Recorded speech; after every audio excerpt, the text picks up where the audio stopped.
Salut. Euh, je suis dans ce petit spot de rêve, je trouve. En plus, quand il fait beau, c'est trop bien.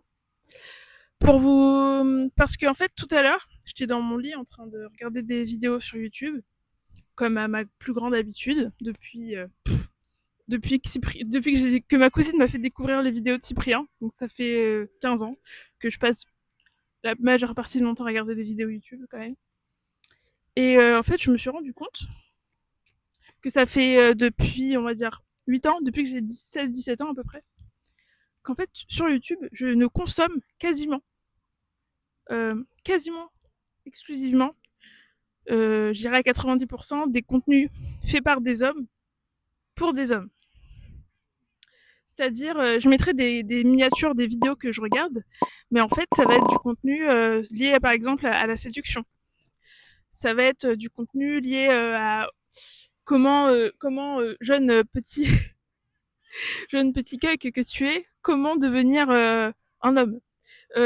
Comment, mais dans le sens, parce que je sais que, en fait, ça m'intéresserait d'avoir vos retours, avis, machin, mais en fait, je me suis toujours, je parlais pas là aujourd'hui de l'aide des questions, genre, le contenu masculiniste ou le contenu féministe, machin. C'est pas sous cet angle-là que je veux aborder la question. Je veux aborder la question sur l'angle en gros,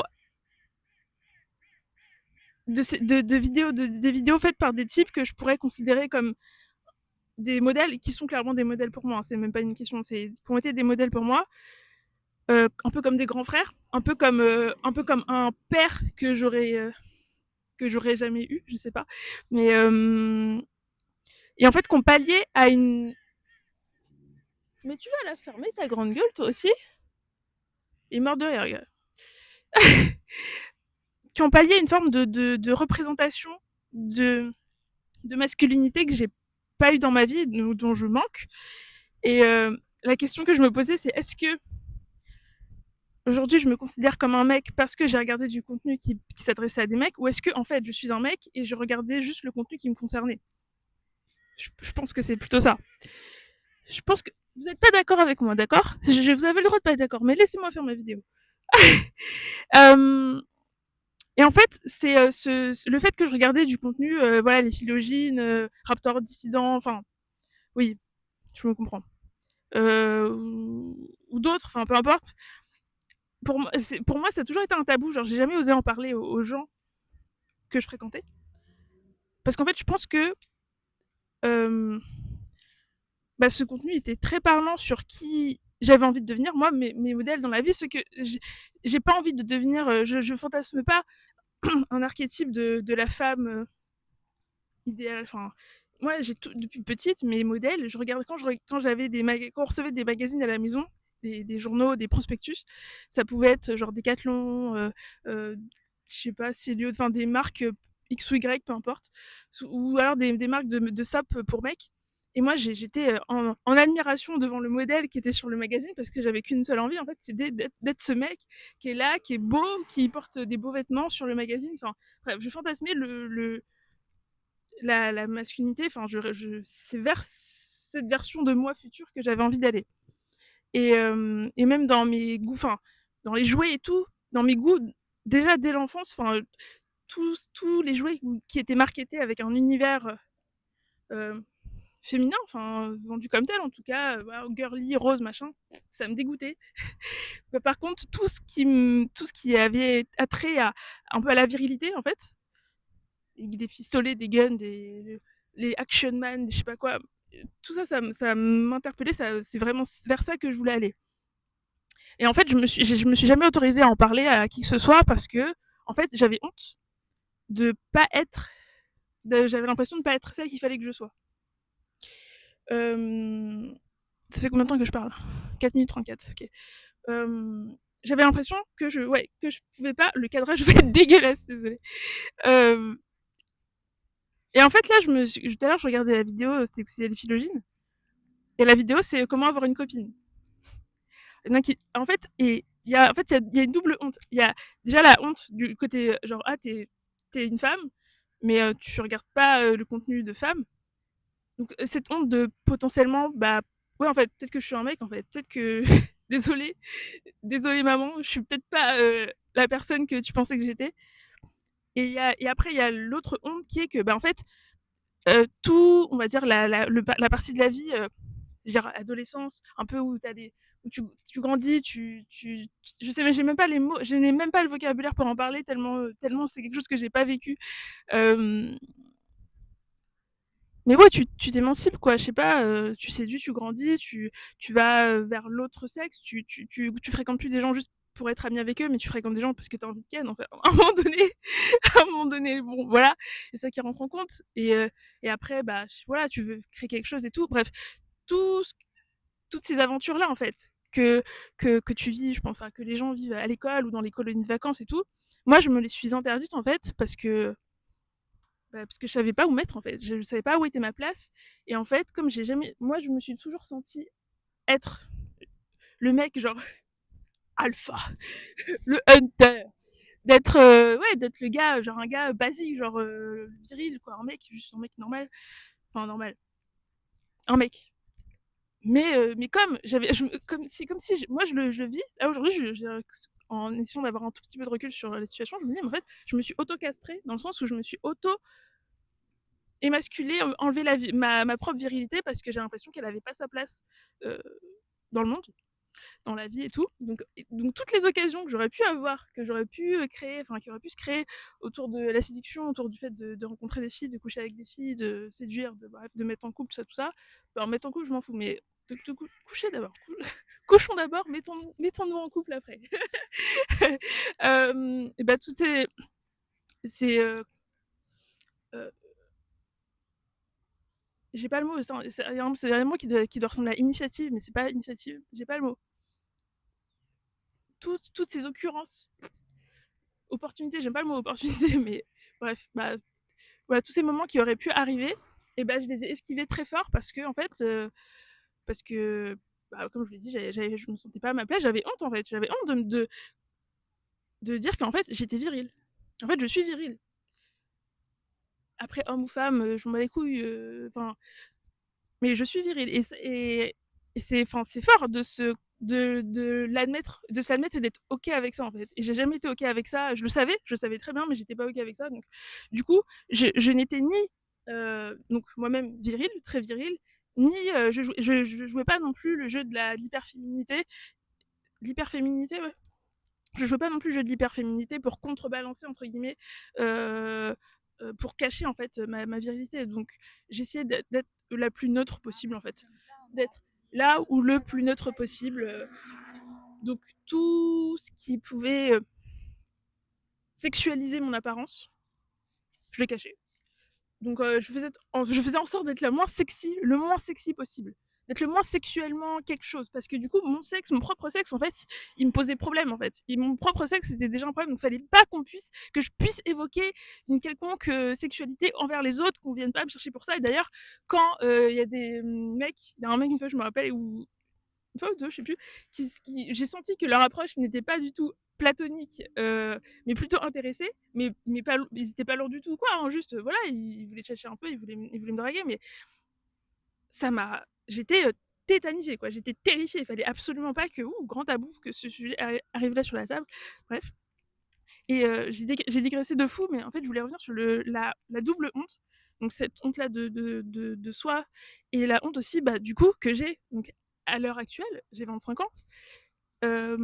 Et en fait, et bah, j'ai tout un pan de ma vie, de ma sexualité, enfin de ma vie, de ma sexualité, ça va ensemble. L'un fait partie de l'autre, bref, qui est absente, en fait, qui n'existe pas, où j'ai pas les codes, où j'ai pas les, j'ai pas les bases, j'ai pas, je sais pas, en fait, tout simplement parce que j'ai jamais fait, j'ai jamais essayé, j'ai jamais été parler à quelqu'un, j'ai jamais joué, en fait, j'ai jamais joué mon rôle, en fait. J'ai passé ma vie à jouer un rôle qui n'était pas le mien. Et maintenant que je me retrouve à me dire, ah ok, je suis cette personne-là, et ben je me retrouve comme un gros con à me dire, bah merde, en fait, ça craint. Et en fait, il y a du coup la honte de, mais en fait, j'ai 25 ans, mais en fait, sexuellement parlant, sensuellement parlant, j'en suis au stade d'un gamin de de 10-12 ans, en fait. Et je veux dire, c'est très bizarre. Enfin, je veux dire, je conçois que moi-même, en fait, moi-même, j'ai cette honte de me dire, mais en fait, je suis pas normale, je suis bizarre. Au-delà du fait que le genre qu'on m'a attribué à la naissance n'est peut-être, je dis peut-être parce que je suis pas encore tout à fait alignée avec cette idée-là, c'est tout récent, c'est tout frais et tout, mais au-delà du fait donc, que mon sexe ne soit potentiellement pas le bon, il y a le fait, en plus, que en termes de maturité,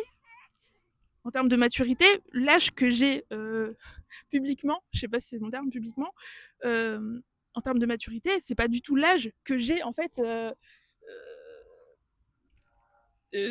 sexuellement, mentalement, psychologiquement, essentiellement, j'en sais rien comment vous le dites, vous pouvez le dire comme vous voulez, mais ça colle pas en fait. Il y a un décalage. Alors je ne doute pas que la vie fera en sorte que je me rattrape, mais mais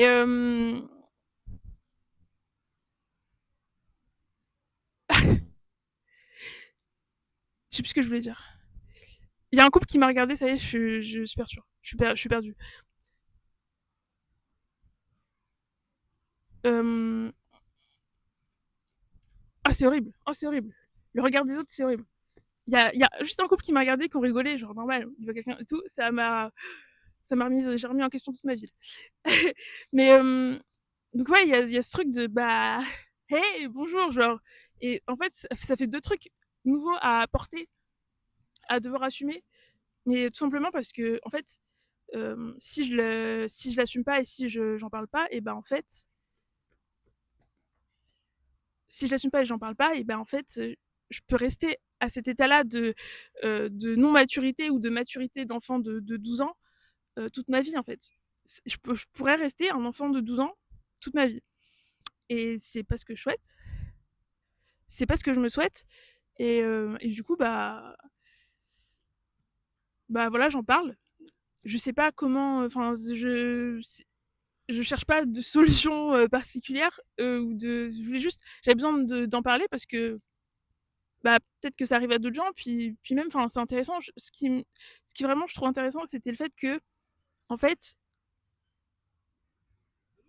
les gens me. En fait, j'ai jamais donné l'opportunité vraiment aux gens de me connaître parce que moi-même j'avais pas vraiment envie de regarder qui j'étais, j'avais pas envie d'assumer qui j'étais euh, aux yeux des autres en fait. Parce que pourquoi il y a les flics? Pourquoi il y a les flics? Depuis quand les flics ils sont à moto sur la voie cyclable? Je comprends pas. Il y a deux flics à moto qui sont passés sur la. Je n'ai pas compris. Enfin bon, voilà, pourquoi pas. Mais du coup ouais. Ouais, non, c'est tout ce que j'avais à dire. Voilà. Si je vais peut-être pas réussir à la poster celle-là. En vrai, je pense que je vais réussir à la poster parce que je le fais toujours, mais celle-là elle fait peur parce que pour le coup c'est hyper vulnérable comme info, mais en même temps, bah c'est là quoi. Ça me fait penser, j'ai vu sur YouTube, j'ai pas osé cliquer sur la vidéo. Il y a une vidéo qui a fait 1 million de vues où c'est un gars qui a 18 ans et qui dit qu'il en fait 12. Je pense que je le bats en termes de rapport différence entre âge réel et âge perçu. Euh, Mais ouais, en vrai, et du coup, je comprends. Je continue. De toute façon, je suis partie. Autant faire un podcast, autant faire un truc un peu long. Euh, mais du coup, je traînais sur des forums. En fait, j'avais besoin de me rassurer. Parce que dans mon malheur, il y avait Internet. Et du coup, bah, ça me permettait de taper des mots-clés où j'allais rencontrer des gens qui étaient dans la même situation que moi et où j'allais pas me sentir seule. Mais en fait, ça aide pas vraiment parce que être entouré des gens qui sont dans une situation que toi-même tu méprises un peu presque, que t'aimes pas, ça fait pas forcément beaucoup avancer. Mais du coup, il y avait des hommes, du coup, des gars, des hommes. Il y a des hommes, je sais même pas si on doit dire des hommes ou des gars, ou je sais pas, bref. Mais des gars qui disaient, enfin, qui avaient genre 40 ans, 40, 45 ans, voilà, et qui étaient dans la même situation que je viens de vous décrire, mais du coup à 40, 45 ans. Et en fait, plus tu grandis, plus ton âge réel, il est décalé par rapport à l'âge que les gens perçoivent de toi, mais plus ça doit être un enfer en fait. Enfin, déjà là, moi je me sens pas hyper fou. À 40 ans, ça doit être terrible, terrible, parce qu'en plus, enfin,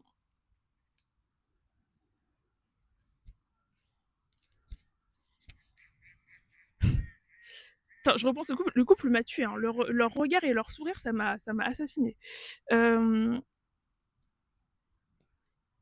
putain, je suis pas.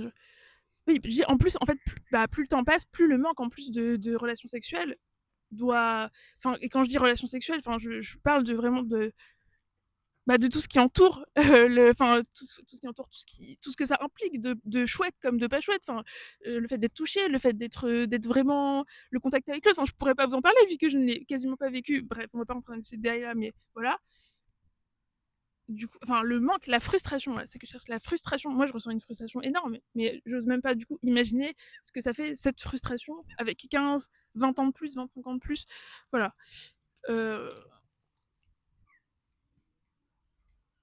J'espère qu'il y a des gens qui vont, que vous n'allez pas vous moquer de moi, mais je me doute bien que ma situation a l'air peut-être risible et que c'est de ma faute, et que si j'avais juste pris mon courage avant pour faire les choses comme tout le monde, entre guillemets, je serais pas dans cette situation-là aujourd'hui. Mais ce n'est pas le cas. Voilà, j'ai essayé de faire au mieux, comme dirait l'autre, comme disent tous les psys, je pense, quand tu commences à parler de tes problèmes, ils disent non, mais vos parents ont fait du mieux qu'ils ont pu. Et c'est hyper frustrant parce que c'est vraiment pas du tout ce que tu as envie d'entendre. Ouais, voilà. J'ai pas grand chose à dire de plus. Là, je crois que c'est fini.